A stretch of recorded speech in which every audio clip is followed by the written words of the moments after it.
Alright, I got it all back together and it's still not starting, so we're going to go and check compression, take off the air filter. Once we do that, we're going to take off the spark plug coil. If it's stuck on there, just use a flathead and pry on the top outer part. It's just a cover. It's a 19 millimeter. We're going to go and remove the spark plug so we can hook up our tester. Get this guy out.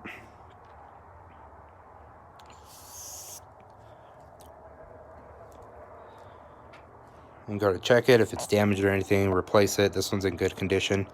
So now we're going to go ahead and hook up the tester.